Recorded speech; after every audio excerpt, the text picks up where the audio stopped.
Buenos días, la primera lectura de hoy es de Génesis 25, del 19 al 34. Dice, este es el relato de la familia de Isaac, hijo de Abraham. Cuando Isaac tenía 40 años, se casó con Rebeca, hija de Betuel, el arameo, de Padán Aram, y hermano de Labán, el arameo. Isaac rogó al Señor a favor de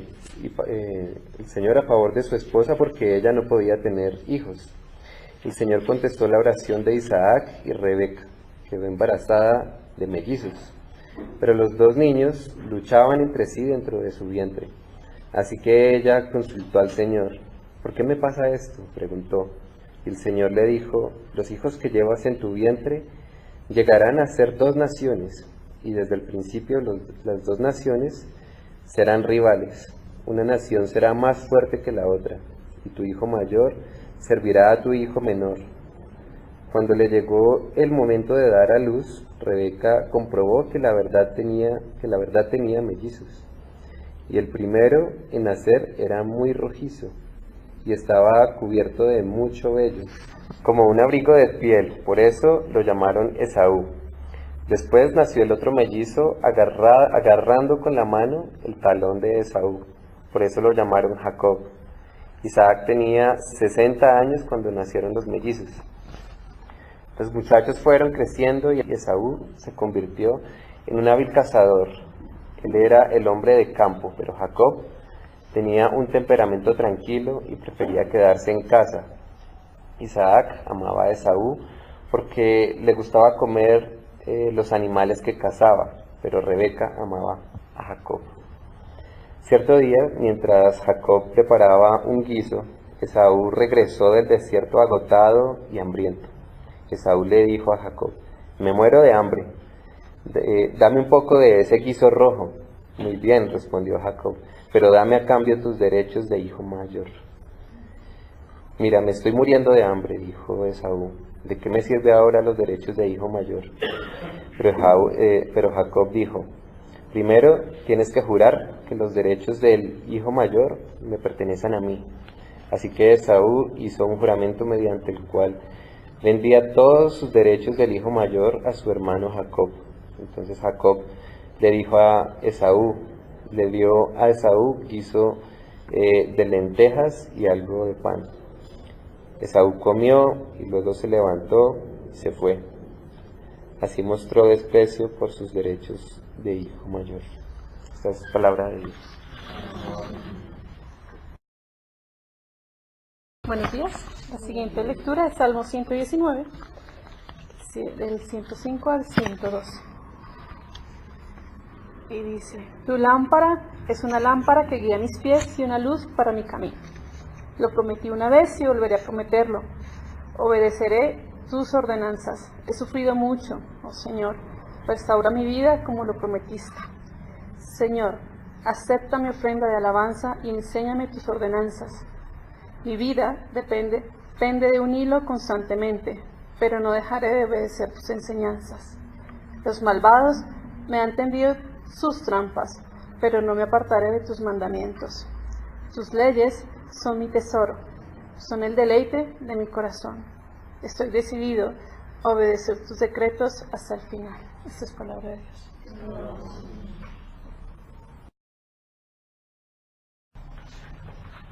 Buenos días.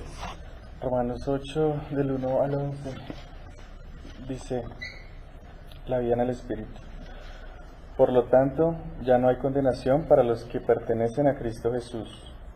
Y porque ustedes pertenecen a Él, el poder del Espíritu que da vida los ha libertado del poder del pecado que lleva a la muerte. La ley de Moisés no podía salvarnos, porque nuestra naturaleza pecaminosa es débil. Así que Dios hizo lo que la ley no podía hacer. Él envió a su propio Hijo en un cuerpo como el que nosotros los pecadores tenemos. Y en ese cuerpo, mediante la entrega de su Hijo como sacrificio por nuestros pecados, Dios declaró el fin del dominio que el pecado tenía sobre nosotros. Lo hizo para que se cumpliera totalmente la exigencia justa de la ley a favor de nosotros, ya que no seguimos a nuestra naturaleza pecaminosa, sino que seguimos al Espíritu. Los que están dominados por la naturaleza pecaminosa piensan en cosas pecaminosas, pero los que son controlados por el Espíritu Santo piensan en las cosas que agradan al Espíritu. Por lo tanto, permitir que la naturaleza pecaminosa les controle la mente lleva a la muerte, pero permitir que el Espíritu les controle la mente lleva a la vida y a la paz.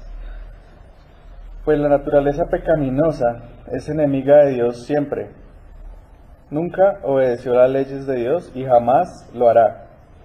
Por eso los que todavía viven bajo el dominio de la naturaleza pecaminosa nunca pueden agradar a Dios. Pero ustedes no están dominados por su naturaleza pecaminosa. Son controlados por el Espíritu. Sí, el Espíritu de Dios vive en ustedes. Y recuerden que los que no tienen al Espíritu de Cristo en ellos, de ninguna manera pertenecen a Él. Y Cristo vive en ustedes. Entonces, aunque el cuerpo morirá por causa del pecado, el Espíritu les da vida, porque ustedes ya fueron declarados justos a los ojos de Dios. El Espíritu de Dios, quien levantó a Jesús de los muertos, vive en ustedes. Y así como Dios levantó a Cristo Jesús de los muertos, Él dará vida a sus cuerpos mortales mediante el mismo Espíritu, quien vive en ustedes. Esto es palabra de Dios. El Evangelio de hoy viene de Mateo y vamos a leer dos segmentos, uno del capítulo 13, que son del 1 al 9 y luego del 18 al 23. Aunque la verdad, por razones de tiempo, se hace ese corte, vale la pena leerlo sin ese recorte porque es muy ilustrativo. En ese día, Jesús salió de casa y fue a sentarse a orillas del lago. Pero la gente vino a él en tal cantidad que subió a una barca y se sentó en ella, mientras toda la gente se quedó en la orilla. Jesús les habló de muchas cosas usando comparaciones o parábolas. Les decía: el sembrador salió a sembrar, y mientras sembraba, unos granos cayeron a lo largo del camino. Vinieron las aves y se los comieron. Otros cayeron en terreno pedregoso, con muy poca tierra, y brotaron enseguida, pues no había profundidad. Pero apenas salió el sol, los quemó, y por falta de raíces se secaron. Otros cayeron en medio de cardos. Estos crecieron y los ahogaron. Otros granos, finalmente, cayeron en buena tierra y produjeron cosecha, unos el 100, otros el 60 y otros el 30 por uno. El que tenga oídos, que escuche. Pasamos al verso 19. Cuando uno oye la palabra del reino de Dios y no la interioriza, viene el maligno y le arrebata lo que fue sembrado en su corazón. Ahí tienen lo que cayó a lo largo del camino. La semilla que cayó en terreno pedregoso es aquel que oye la palabra y enseguida la recibe con alegría. En él, sin embargo, no hay raíces y no dura más que una temporada. Apenas sobreviene alguna contrariedad o persecución por causa de la palabra, inmediatamente se viene abajo.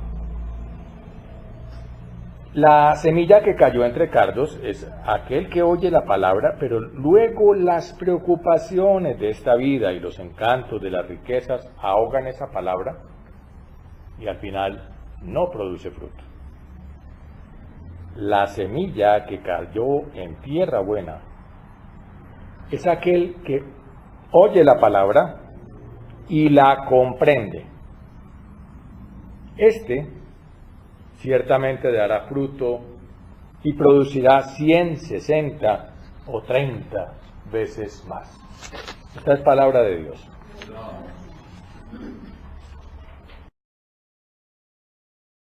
Como el texto ya viene explicado, o sea que me parece. Sería una herejía pretender explicar lo que ya Jesús explicó. Es muy claro que la parábola tiene un sentido que no le podemos forzar, sino que debemos ceñirnos a aquel que el autor le quiso dar. Por eso debemos respetar ese sentido. Realmente podría llamarse la parábola de los terrenos también, ¿no? Puesto que la semilla es la misma, pero lo que cambia es en qué terreno cayó. Y ahí está la clave. Jesús dice, una cosa es que caiga en manos en oídos de una persona que no le pone cuidado, otra al que le pone cuidado y se entusiasma de momento, pero chispún,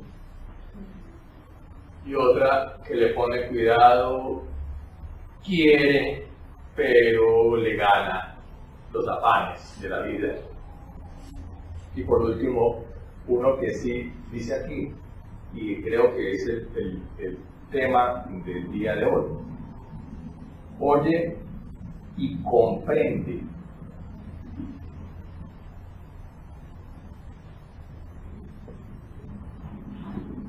Y bueno, pues sí, ¿cómo así que comprende? Ya nos explicó, ya comprendimos, ¿no? Por lo tanto, ya somos de las buenas semillas, de los buenos terrenos, perdón. Porque ya entendimos, ¿no? Parece ser que la palabra entender no la estamos entendiendo. Por eso yo quiero centrar esta exposición y la he titulado El que oye, entiende. ¿Qué palabra utilizó Jesús? O por lo menos qué palabra usa el texto original en griego para cuando dice el que oye la palabra y la comprende o entiende, dicen otras traducciones. Esa traducción de la palabra por entender es pobre porque la palabra original es, en griego, se pronuncia algo así como suniemi, que viene de dos palabras, de sun, que es junto, y yemi, que es poner. Y se refiere en realidad no tanto al comprender como el de aprehender, como el de incorporar, como el a poner como cosa mía eso que he escuchado. Lo que llamarían los psicólogos freudianos introyectar. Y me parece que por eso Jesús usa una figura que va más allá de lo que dice la palabra. Eso tiene de bonito las parábolas, que esa imagen dice más que 1000 palabras.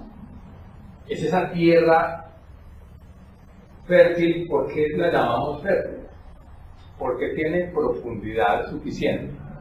Esa es la diferencia con la tierra pedregosa, que no tenía profundidad suficiente. Porque es blanda.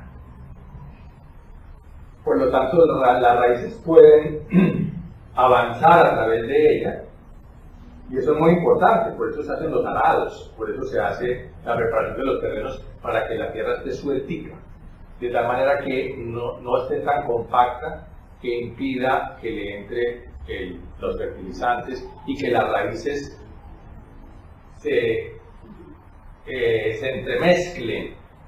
Y eso sí es el suniemi. se impregnen, se expandan a través de él.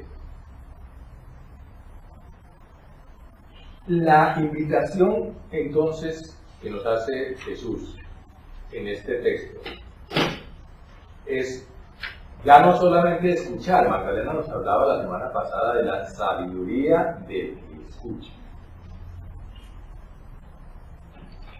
sino que nos lleva a un oír, escuchar y entender, pero ese entender entendido como el tsunami que dijimos aquí, ¿no?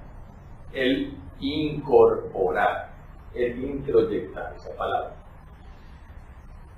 Los textos del día de hoy nos ayudan a captar ese concepto con ilustraciones muy valiosas. Tenemos uno que no uno que no entendió, que fue Esaú. Y en el texto de hoy se ve muy claramente que él actuaría como ese, tal vez, semilla caída en el camino, o si acaso como el terreno pedregoso. Él se sabía dueño de una gran riqueza, que era ser el primogénito. Y no es como hoy en día que no hay una diferencia legal y muchas veces ni siquiera tangible para el que es hijo mayor.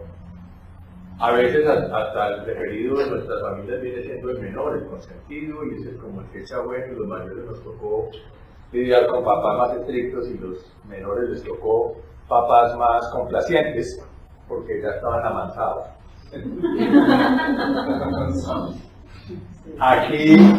Aquí no, legalmente, y la costumbre de esta época es que el mayor realmente recibía mucho más que el menor, recibía por lo menos el doble en herencia y en privilegios, en autoridad, recibía la bendición del padre, y eso era considerado pues de un valor incalculable.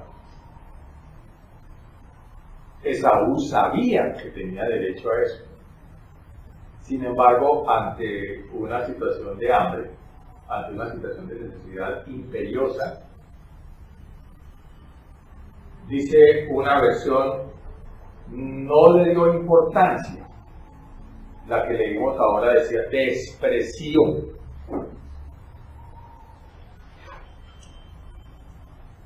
La palabra también nos trae hoy un ejemplo de alguien que sí captó, alguien que sí entendió en esta manera de entender, que es lo que dice el Salmo 119. Yo juré y me mantengo en él, que voy a guardar tus justos juicios. Dice, aunque me asedie el enemigo, aunque pase por dificultades, aunque a veces no me den ganas, aunque a veces ni entiendo, pero incliné mi corazón a cumplir tus preceptos siempre y totalmente. Termina diciendo ese fragmento del Salmo que leímos hoy.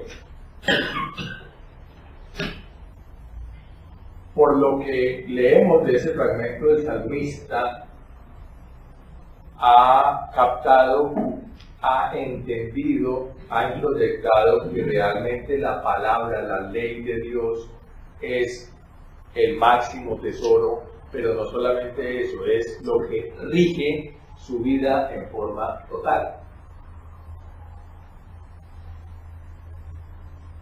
Sin embargo, nos queda faltando un elemento, y es lo que nos trae Romanos. Y es lo que también el pastor Elías nos compartía hace unos domingos. Una cosa es estar frente a la revelación que viene de la palabra inspirada y viene de la creación, y otra cosa es entenderla. Y para eso se necesita un fenómeno que llamamos la iluminación. Ese es el nombre que le hemos puesto. Pero es el actuar del Espíritu Santo para que esa palabra no sea un ruido, para que esa palabra no sean unos garabatos escritos en un papel, sino para que esa palabra tenga el efecto que tiene que tener en mi vida. Esa iluminación es una acción del Espíritu Santo, y aquí Pablo dice en Romanos, es que no está en nuestra naturaleza en nuestra carne, dicen la mayoría de las traducciones. Hoy hablaba la traducción que usamos hoy, que probablemente fue una NBI, usa mucho la expresión naturaleza pecaminosa, pero la mayoría de las traducciones dicen la carne. Y es que la carne, digamos que nuevamente el problema de la terminología. La carne no es toda pecaminosa. La carne es mi ser natural, mi ser como un ente biológico. Mis instintos, mis deseos, mis pensamientos, mis aspiraciones, eso es la carne, eso es yo como ser humano biológico. En contraposición con el espíritu, que esa dimensión que me hace trascendente, que me hace estar en relación con no solamente mi hoy, mi inmediatez y mi condición física, sino el para qué, para dónde voy, qué papel juego en este universo. Ese es mi espíritu, esa conciencia de sentirme trascendente. Pero no se refiere aquí a que entonces ese espíritu mío de mis convicciones y de mis ideales me vaya a llevar tampoco a ninguna parte. Es el espíritu de Dios actuando sobre ese nivel espiritual mío el que me va a llevar a que esta decisión del salmista pueda ser realizada, porque todos entendemos que como seres humanos tenemos un momento en que sí quiero, sí tengo muchas ganas, pero al momento siguiente, ante cualquier adversidad, me comportaría como el terreno pedregoso, o me comportaría como el terreno con maleza. Porque esos impulsos, esas pasiones, esos momentos de efervescencia y calor se pasan. Y uno, por más que diga yo sí, yo me comprometo, esto es lo mío, la carne débil es relativa, se deja llevar por las circunstancias del entorno. Entonces, la clave para el entender, lo dice Pablo, no es dejarme guiar por el Espíritu, como muchos decimos, porque eso sería una actitud pasiva. Es como que yo me pongo en un trance y el Espíritu llega y se apodera de mí y me vuelve bueno. Eso sería dejarme. Pero lo que dice Pablo es busca las cosas del Espíritu. Dice en el versículo 5, los que viven según la carne no piensan más que en carne. No tiene que ver con comer carnita, ¿no? Tiene que ver con la naturaleza pecaminosa, como lo dice la traducción de NBI. Y los que viven según el Espíritu buscan las cosas del Espíritu. Entonces, aquí hay un verbo trascendental de ese entender, que es la búsqueda activa. No es que el Espíritu me hace sentir ganas de, no es que el Espíritu me hace capaz de, no, yo tengo que hacer como hizo Pedro cuando Jesús lo llama caminando sobre las aguas. No, Pedro no era capaz de caminar por encima del agua. Pedro no tenía ganas de caminar por encima del agua. Le daba terriblemente mucho miedo caminar por esas aguas. Pero se lanza a caminar porque el maestro le dice, ve. Entonces, esa actitud activa, a pesar de que no tengo ganas, a pesar de que no soy capaz, a pesar de que no me nace, a pesar de que quisiera hacer otra cosa, es esto que está diciendo Pablo. Busquen las cosas del Espíritu. ¿Y cómo se buscan las cosas del Espíritu? El maestro ya lo dijo. Hay que oír la palabra y hay que entenderla, como el sentido de la palabra entender, que es convertirla en parte de mí. introyectarla a tal punto que se vuelve lo que determina mis decisiones.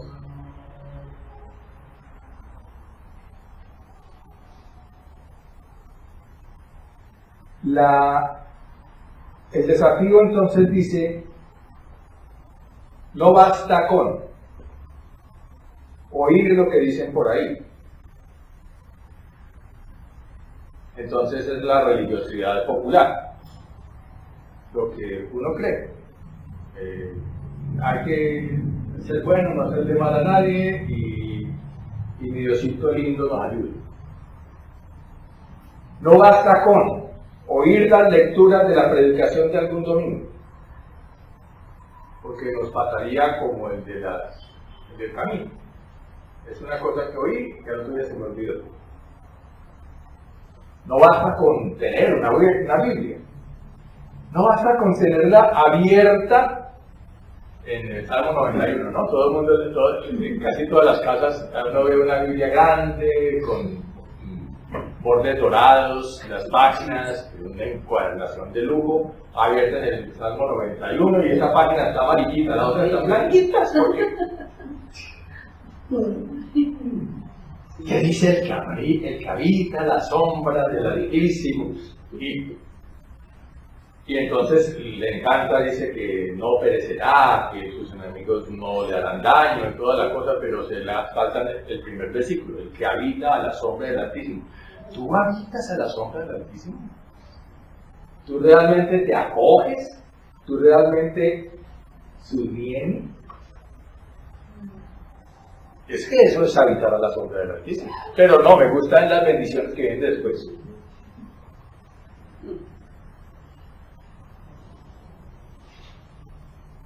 No basta con declarar como propias las promesas de la Escritura para los justos. Hay una cantidad de gente que yo conozco que leen en la Biblia buscando promesas. El Señor me va a dar, el Señor me va a dar, el Señor me va a dar. Pero es que de mi búsqueda de hacer la voluntad de Dios. Porque es que lo que viene por añadidura, pero para el que busca primeramente el reino de Dios y su justicia. Entonces buscamos las añadiduras, pero no busca primeramente el reino de Dios. En contraposición, lo que nos invita hoy la palabra es algo muy sencillo. Es buscar al Señor, escuchar y entender, haciendo que la palabra me impregne y se convierta en la esencia de mi ser en forma decidida, profunda y constante. Esto es posible solo mediante el poder del Espíritu de Dios. Damos gracias a Dios por esta palabra sencilla, desafiante. Padre bendito, te alabamos porque nos invitas a entender, no con la mente.